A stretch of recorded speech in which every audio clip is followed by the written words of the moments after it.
Россия торгует видом на жительство. Откроется просто сим-сим какой-то. Унижение, ненависть, подавление. Людям не хватает денег. Возвращаются паяльники и утюги. Утюгом выжгу сердечко на тебе на жопе. Может, и не надо трусы снимать, но тогда вообще как жить? Кайфуйте от этого. Пойдем картошки сварим. В чем секретный соус? Я отвечу на вопрос. У всех людей разный рост, и не важно, где ты рос. А в чем секретный соус? Окей, я еще раз отвечу на этот вопрос. Всем привет! Я знаю, что вы соскучились по мне и по новостям. А что скучать? Новый год, понятно, принесет нам много новых. Вот об этом я и расскажу. Поэтому сегодня не будем нарушать традиции. Начинаем, как обычно, с хороших новостей. Белгородский зоопарк пополнился черными лебедями. Вот тебе раз, да? Самца и самку привезли из парка Московской области, да? Пока посетители могут посмотреть на птиц только через стекло, а летом пернатых переселят в вольер. Ну вы знаете, что такое черный лебедь? Это неожиданное, непредсказуемое событие, которое нахрен меняет всю нашу жизнь. А здесь целых 2 лебедя. Поэтому, ребята, новость хорошая, но черных лебедей, ну, много не надо. Погибнем все нахрен. С 11 января иностранцам в России начнут выдавать золотые визы за инвестиции в экономику. Миграционные потоки из устремленности в Канаду, в Америку, в Британию, в Израиль и так далее развернулись как людские рейки и направились в Россию. Сидим, ждем. Немножко цифр, давайте так. Итак, по новым правилам выдачи вида на жительство, Россия торгует видом на жительство. Наконец-то, а то обычно Кипр, там, Карибы, туда-сюда, Турция, а тут вот Россия торгует видом на жительство в обмен на инвестиции. Иностранцу нужно будет вложить от 15 миллионов рублей, примерно 200 тысяч долларов в социально значимые проекты регионов или 30 миллионов в капитал любого российского юрлица. Здесь несколько цифр для сравнения. Инвестиционный ВНЖ в Греции и Черногории стоит около 250 тысяч евро, а паспорт некоторых островных государств на Карибах можно получить за 150 тысяч. Выбирайте, что вам ближе. Главное, что мы переводим из тени вот это оформление миграционных потоков, ну вот, в белую схему. Это хорошо. Часто люди, ну вот я даже нескольких таких товарищей знаю, например, очень квалифицированные, мощные, образованные ребята с Узбекистана годами могут выпрашивать это российское гражданство, и их постоянно унижают какими-то там требованиями, вот они ходят по кругам. Сейчас у них будет, возможность там, просто за инвестиции там оплатить и все. Я уверен, что кто-то все равно приедет, потому что, называется так, всегда найдется тот, кому это в данный момент подойдет и так далее. Турция начала массово отказывать россиянам в предоставлении туристического вида на жительство. Ну, многим людям приходится покидать Турцию, теряя крупные суммы денег. В общем, официально эту ситуацию турецкие власти не комментировали, но если мы обратимся, так сказать, вот в разные каналы, так сказать, они говорят о том, что, их попросили, чтобы они вот так делали. Понятно? Называть это словами не буду, но вот так. Друзья мои, если вы куда-то все-таки едете, собираетесь остаться, поезжайте уже конкретно. Не надо вот этих вот времянок туристических, да? Едете, конкретно езжайте, да. А то поганой метлой и так далее, и это неприятно, конечно. Поэтому, ребята, как только вы ощутили на себе поганую метлу, что вас не любят, вас не уважают, забейте, скажите все, и отправляйтесь искать новое место, где у вас все будет хорошо. В России за год стало на 35 миллиардеров меньше. По оценкам Forbes, из-за западных санкций и экономического кризиса за год обеднели 68 российских миллиардеров. Самые большие потери понес основной владелец Северстали Алексей Мардашов. Он потерял 11 миллиардов долларов. 11 миллиардов долларов. Сколько это? Я вообще не могу представить. Это... если в этот кабинет 100 долларами купюрами заложить, 11 миллиардов сюда не поместится. Второе место по размеру потерь заняла основатель Wildberries Татьяна Бакарчук. Оценка его состояния снизилась до 8,3 миллиарда долларов падения. Однако Wildberries не выходила на биржу, это была такая оценка экспертная, поэтому оценка была такая, оценка такая. Ничего Татьяна Бакарчук не потеряла. На третьем месте Олег Тиньков, минус 6 миллиардов долларов. Да. С Олегом, конечно, не очень хорошо получилось. Вот эта вот продажа по заниженной стоимости банка Тинькофф Владимиру Потанину до сих пор не ясно, почему она случилась. Видимо, коса нашла на камень и так далее. Олег Тинькофф много высказывается об этом и даже называет какими-то достаточно активно-агрессивными словами людей, которые его принудили, да, сделать эту продажу. История, значит, расставит все на места. Поэтому, Олег, если ты меня слышишь, я передаю тебе привет, невзирая на то, что ты иногда позволяешь себе про меня заявлять в публичном поле. Так и передайте Олегу, если он не посмотрит этот выпуск. Вот, замыкает пятерку Роман Абрамович, 5,6 миллиарда долларов потерь. И Вагит Аликперов, 5 миллиардов. Про Абрамовича можно отдельно заметить, что из-за санкций он вынужден был продать Челси, Great Britain заставила, либо продавая, либо что-то там, он типа, он вынужден был подписать бумаги и этот клуб формально передать. Ну и помимо этого в офшорах у Абрамовича заблокировано порядка 7 миллиардов долларов. Получается так, что все, что богатые россияне отложили где-то, так сказать, в заначке по миру, вот это все, эти все заначки оказались почему-то в таком, ну, в таких местах, где их арестовали. Ну, когда мы начинали бизнес в 90-е, мы действительно начинали, исходя из того, что все, что честно заработанное, да, ну, ты можешь этим пользоваться вне зависимости, ну, там, географической привязки. Вот. Сейчас оказалось, что это не так. Система верований, по которой мы жили все это время, да, она сломалась. Поэтому сейчас очень многие россияне, богатые особенно, да, они в таком замешательстве, да. Что дальше делать? И есть два основных подхода, которые я вижу. Подход первый — это ставка на то, что дальнейшее происхождение денег от активов, которые расположены в России, ну, в российской, так сказать, зоне, да, эти деньги должны оставаться и реинвестироваться в российской зоне, и все. Это первое решение. И второе, что надо взять все активы, которые в России, да, продать их, и каким-то образом там серыми схемами, черными там, ну или там легальными вывести их, ну, в зоны так называемого коллективного Запада, ну и там, ну, заново, что ли, там, рождать свою бизнес-империю. Я предупреждаю всех, кто решит действовать по второму подходу. Знаете, деньги в современном мире, они окрашены. Проследите финансовые потоки, если там потоки там 100 миллионов долларов и так далее, вообще проблем нет. Все говорят, вот крипта. Слушайте, ребят, вся крипта под контролем большого брата, не переживайте. Ничего нет в мире анонимного, знаете, а если вам кажется, что это анонимно, значит, есть тот, кто контролирует это, и он все тоже видит.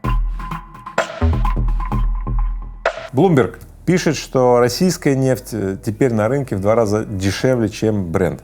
Итак, цена на российскую нефть в порту Приморск на Балтийском море составила $37 за баррель. Что значит в порту Приморск, значит, $37? Это означает, что в Китай эта нефть приедет по 60. Ну, примерно фрахт, там, страховка и так далее, ну, будет стоить там что-то порядка 20 с небольшим долларов. То есть, чтобы продавать по $60 в Китай, нужно, чтобы в Приморске нефть стоила, ну, соответственно, где-то ниже $40. Поэтому, в общем-то, прогнозы аналитиков, которые говорили о том, что Россия, на границе России, да, нефть будет стоить ниже $40, вот они уже случились. Заместитель гендиректора Института национальной энергетики Александр Фролов прокомментировал, что данные Bloomberg некорректны. В частности, он сказал следующее, что да, бывает одна партия, где-то, когда-то, что-то, но вообще говоря, что общая статистика не такая. В общем, на самом деле, через какое-то время статистики действительно будет больше, посмотрим, данные эти, ну, не утаишь. И еще Фролов добавил, что низкая цена на Уралс не является трендом. У России нет необходимости продавать нефтепродукты по сниженной стоимости. Ну, здесь я с Фроловым как бы согласен, нет необходимости, только вопрос, куда Россия будет девать эту нефть, Фролов не уточнил. Ну, то есть у России нет маршрутов, по которым бы Россия могла вывести эту нефть по, ну, какой-то большой цене. И второй вариант возникает следующим. А зачем России копать столько природных ископаемых и сидеть на игле вот этой природной ренты? Экономика, построенная на добыче природных ископаемых, отправке этим ископаемых кому-то, это очень бедная экономика. Потому что в какой-то момент те, кто покупает эти природные ресурсы, будут говорить, ну ты же от меня зависишь. Ты же зависишь от айфончиков, от автомобилей, от всего зависишь. Все, что ты можешь, это копать землю там и все. Ну, ты копай ее за стоимость, которую я назначу. А ты уже не сможешь от этого отказаться, потому что вся твоя экономика и способность выжить основана на том, что ты будешь по любой, подчеркиваю, по любой цене продавать эти полезные ископаемые. Можно добывать сырье, смотрите, производить продукты для себя, для своей экономики, для страны и продавать продукты с высокой добавленной стоимостью. Вот это путь.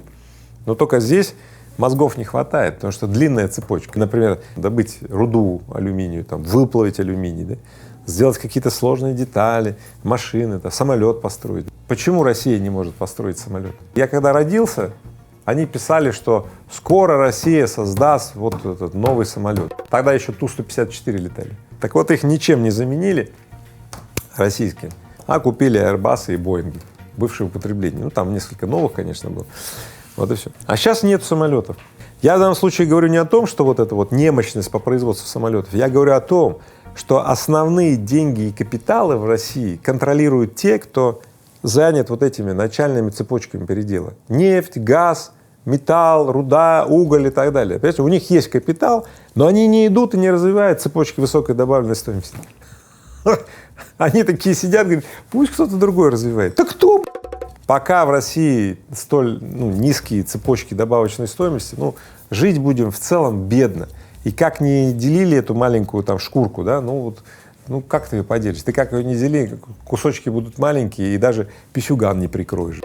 Может, делить перестанем, может, просто займемся прямым образом, начнем строить заводы, фабрики и так далее. Поэтому я еще раз призываю всех предпринимателей, бизнесменов, все, кто меня слышит, открывайте компании, стройте цеха, мануфактуры и так далее. И то, над чем многие россияне ржали 20 лет назад, когда в Китае открывались массовые там мануфактуры в гаражах, мануфактуры, типа ха-ха-ха, китайские сараюшечки. Руки в ноги и в своем гараже, в котором обычно ты бухал, открывая маленькую мануфактуру. Таиланд отменил проверку сертификатов вакцинации и ПЦР-тестов у туристов 18+. Вот эта грозная новость прозвучала как гром среди ясного неба, понимаете? И все испугались, что, куда, что, а что они были? Да вот я только что из Таиланда вернулся, никаких там ничего не было. Оказывается, значит, вот их Министерство здравоохранения сделало такой финт ушами, для того, чтобы привлечь к себе внимание. Мы же вот занимаемся здоровьем, оно ввело, значит, этот вот указ. Тут же какие-то там туристические пробки образовались, и через 3 часа Министерство здравоохранения Таиланда отменило это. Сегодня вот чиновники тоже научились хайповать, так же, как Илон Маск, понимаешь? Ввели, отменили, Поэтому, если вы хотите кому-то показать, кто самый главный, берете, суете ему грязные носки и говорите «нюх!» И он такой «что это такое?» А ты потом убираешь, а ничего не было. А что осталось после этого? Осталось ощущение, что тебя только что поимели, но где непонятно. Не расстраивайтесь, на самом деле это все life change experience, то есть все эти события очень здорово влияют на нас. Разнообразие. Я так приехал на пляж, там солнце, значит, пузо сгорел весь, и все, это же обыденность, а тут пришел и вот это вот движ, непонятно. Знаешь, когда в чужую страну особенно приезжаешь, и там какие-то требования, какие-то все. Я видел этих туристов, я шел по пляжу Таиланда, и знаешь, что было? Обменник. На полочке у обменника лежат $400. Идет чувак, он сказал, что он чех, на самом деле, по-моему, он из Украины. Он берет эти $400, тут же в обменник сдает, меняет на местную валюту и такой довольный идет, что он где-то нашел типа $400. Тут полиция местная Таиланда его хватает и начинает, естественно, прессовать. И тоже показывает закон Таиланда, 2 года тюрьмы. Мы смотрим эту разборку, мы приходим ему на помощь. В общем, пришлось с полицаем немножко поговорить, он просто ошибся, он взял не свое. Как порешать этот вопрос? Тут полицай такой говорит, в принципе, $2000 штраф. В общем, они все сели в такси и поехали за этими $2000. Поэтому, ребят, если вы приезжаете в чужую страну, пожалуйста, первое, соблюдайте правила этой страны. Второе, свое берите, не свое не берите. Будьте осторожны, в чужой стране не щелкайте. Таиланд — это отличное место Там очень много сейчас русскоязычных людей, это прям вот, ну вот вулкан на самом деле. И мы там собирались с предпринимательской тусовкой, провели отличное время, поддержали друг друга, обменялись практиками, смыслом, как бабки зарабатывать, как улучшать свое благосостояние. И это был приквел для 4 февраля, понимаете?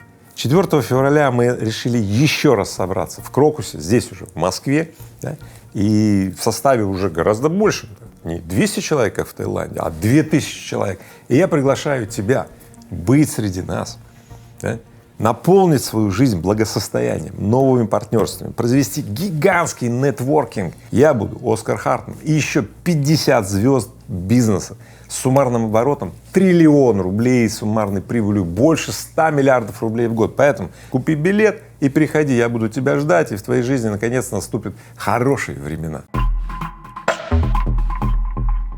Новость о том, как в современном мире можно заработать 100 миллионов долларов.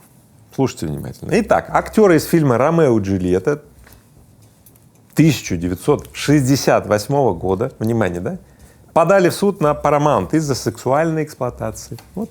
Короче, во время съемок актерам, да, было 16 и 15 лет, соответственно, а сейчас им 72 и 71 год. Понятно. Это было вообще там во времена там царя Гороха, да?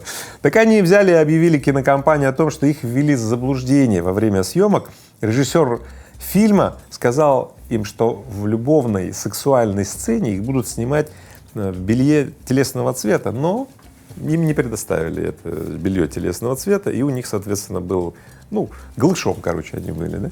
Он их обманул, короче. Ну, а все дела на съемочной площадке, знаете, там все, давай быстрее. Ну, в общем, они голенькими там, значит, вот это все занимались вот этим, да. Вот. И сейчас вот эти вот актеры решили разжиться. И они взяли и закатали иск на 100 миллионов долларов, да. Однако режиссер фильма в числе ответчиков не указан, так как он умер в 2019 году. Классно, да? Ответчика нет. Режиссер, который их обманул, умер, а кинокомпания давай расплачиваться на 100 миллионов долларов. Если эти ребята получат 100 миллионов долларов или хотя бы десяточку миллионов долларов, ребята, откроется просто сим-сим какой-то. Каждый из нас может взять и обвинить кого-то, кто нас там лет 30 назад что-то там снял с нас трусы и так далее, все. И нагнуть конкретно, да. Поэтому, ребята, если вы с кого-то сейчас трусы там снимаете или что, знайте, через лет 30 вам может прилететь. Может, и не надо трусы снимать, но тогда вообще как жить вообще? Что?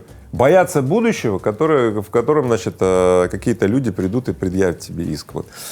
Ребята, мир разнообразен, кайфуйте от этого, потому что, в принципе, видите, мы можем буквально на пустом месте, да, продуцировать вот эти иски друг другу, да, раскачивать вот эту вот лодку, да, и проживать яркую жизнь, ярчайшую, понимаете, а не сидеть, скучать. Вносите в свою жизнь яркость, как эти два актера, которых заставили в постельной сцене, так сказать, быть голышом. Все, они взяли, наняли адвокатов и устроили себе отличные выходные. Теперь они по субботам ходят в суд на заседание и рассказывают, как их заставляли вот в такой позе, в такой. Они рассказывают, им так интересно, понимаете, им 70 лет. Уже ничего в их жизни нет, а они вспоминают, как в юности они там вот это кувыркались и так далее. Им кайфово. И еще может 100 миллионов долларов прилетит. Поэтому делайте, как вот эти вот актеры, и у вас все, спина болеть не будет. Из Казахстана уйдет Макдональдс. По информации Bloomberg, одной из причин стала невозможность закупать мясо в России. Вот так. То есть это котлеты вот эти вот специальные там, которые жуют бомжи, и потом из них делают эти бургеры для Макдональдса, да, их больше не смогут привозить в Казахстан, а может и хорошо. Я вот всегда думал, когда я доставал из этого бургера котлету, я думал, она же, ее кто жевал, потому что она как будто бы вот прям пережевана. Это не та консистенция, как вот мясорубка, знаете, там такая грубоватое мясо, такое мясо. Она такая жиденькая, как будто его реально переживал. И именно поэтому она заходит, даже жевать не надо, просто она как бы растворяется в слюне и проваливается. Знайте об этом. И вас, вообще говоря, теперь тянуть не будет Макдональдс. Тем более его и нет. Вот и все, никаких ожиданий. Как говорит моя жена Катя, говорит, no expectation, no ожиданий. То есть никаких ожиданий, и жизнь твоя будет счастливой. Вот и все. Я специально вам даю такие яркие ассоциации, чтобы вы в конце концов отвязались от этой вот бургеровщины, макдональдсовщины и от этих всех навязанных вот заморскими, так сказать, ценностями вещей. Ребята, берешь кусок шмать мяса и жрешь, ну все, понимаешь? Или картофана, понимаешь? Картошечка с маслицем, с лучком, селедочка. Ну вкусняшка же, я вот до сих пор, у меня аж слюна вот сейчас пошла, давайте сейчас пойдем картошки сварим. Поэтому Макдональдс из Казахстана ушел, из России ушел, с катертью дорога. Телефонные мошенники обманули ведущего инженера ЦНИИМАШ на 13 миллионов рублей. История следующая. 38-летний Александр из Подмосковья получил звонок с левого номера. Представились полиции. Ну вот ФСБ, полиция, прокуратура и так далее. Якобы родственник Александра оказался в опасности, и чтобы его спасти, необходимо срочно, внимание, ну что это такое, необходимо срочно взять кредит и перевести на присланные счета 13 миллионов рублей. Ну вот представь, да, тебе сейчас звонит телефон, полиция, да, и тебе говорят, срочно бери кредит и отправляй деньги туда, на деревню дедушки. Представил? Ну ты отправишь? Ну, вроде нет. Ну, в общем, короче, чтобы этот сотрудник молчал, ему пригрозили уголовкой, и тот вообще испугался, потому что если скажешь, уголовное дело на тебя заведут, все, человек начинает дрожать и говорит, что делать, 13 миллионов беру кредит и отправляю куда-то. Вот. Традиционно Александр одумался, только отдав деньги. То есть, когда он уже отправился, он думает, что произошло. Да? Вот теперь уже настоящая полиция возбудила дело о мошенничестве и ищет злоумышленников. Но у меня остается вопрос. Кто так быстро дал кредит этому Александру? 13 миллионов рублей, это сумма-то не слабая, да? И значит, он такой, раз заявку в банк, ему раз одобряют, и он такой, раз эти деньги куда-то отсылает. Что происходит? Пожалуйста, не попадайтесь на уловки мошенников, если вам звонит очередной прокурор, полицейский, ФСБ, и кто бы он там не представился, знаете, что делать? Просто трубку положите и все. Ну или если вы какой-то хотите альтернативную стратегию, хорошо, пошлите. Запомните, прокуроры, полицейские, ФСБ и так далее предпочитают физически приходить к вам. Поэтому если вам по телефону кто-то что-то звонит, вероятность 99,9, что это мошенники. Так и передайте своим родным, близким, кому добра желаете. Все. На этом мы лишаем шансов жуликов нас разводить. Понятно? Все. Микрофинансовые организации опять грабят россиян. Прогнозируется, что объем выдач займов до зарплаты вырастет на 15-20%. Это очень резкий рост. Людям не хватает денег. Эксперты считают, что микрозаймы — это возможность для многих россиян поддержать привычный образ жизни. Понятно, да? То есть был образ жизни, доходы уменьшились или цены выросли, не хватает, разрыв, да? Значит, идем, берем кредит. Банк не выдает кредит под нормальные проценты, да? Где берем деньги? В микрофинансовых организациях. И что? И попадаем просто в жуткую жуть. Дело в том, что любой займ в ломбарде, микрофинансовой организации под 2% в месяц, ребят, это с учетом скрытых комиссий и так далее, это более 100 годовых. Это не просто финансовая петля, это финансовое убийство, самоубийство. Поэтому, знаете, если вы пошли и до зарплаты взяли под предлогом сохранить привычный уровень жизни, под предлогом, что надо, что… Ребят, вы себя убиваете в этот момент. Если бы вы реально что-то меняли в настоящем, а ведь вы сумму-то копеечную получаете для настоящих дел, она ничего не решает, да? Но платите вы всем своим будущим. Если вы хотите у кого-то занять зарплату, у соседа займите и не отдавайте. Соседу вы можете не отдавать. А микрофинансовые организации, ну давайте так, паяльники, возвращаются паяльники и утюги. Ну что это такое? Я сейчас утюгом выжгу сердечко на тебе, на жопе. Я вижу там некоторые прям подъездами или домами, все на микрофинансовых кредитах стоит дом, микрофинансовые должники, все, рабы. И там коллектор, когда приходит, он говорит, ну что, дети мои, он даже не поднимается по квартирам, блядь. Он говорит, выходите, вы нам всем должны, вы теперь наши рабы. Унижение, ненависть, подавление, стресс — это смерть. Пришло время, я уже целый год говорю о том, что необходимо сонастроить твои доходы с уровнем жизни, которым ты живешь. Понятно? Перенастрой планочку-то. 3 щелчка вниз, все, снизь расходы. Хочется телевизор, перехочется. Хочется поездочку в Турцию, перехочется, тем более оттуда поганой метлой всех вон уметают и так далее. По доходам надо жить, а не по фантазии. Скандальный Илон Маск не устает радовать нас всякими хайп-событиями. Сотни покупателей Тесла в Китае, купивших автомобиль в конце прошлого года, просто взяли и устроили акции протеста в салонах компании. Они недовольны большими скидками, которые 6 января объявил производитель. 24% скидка. И те, кто купил недавно эти машины, сказали: вы чё, она. Около 200 недавних покупателей собрались и пришли и заблокировали салоны Тесла в Шанхае, да, и они скандировали: верните деньги, возместите наш автомобиль.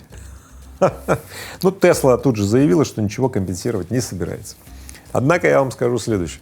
Конечно, это просто-напросто спроектированная такая акция. Ну, просто берешь, даешь по $20, значит, ребятам, говоришь: ребята, придите, поскандируйте, да, о прессе звонишь: у нас тут скандал и так далее. Пресса приезжает, значит, и тут 200 человек говорят: верните наши деньги.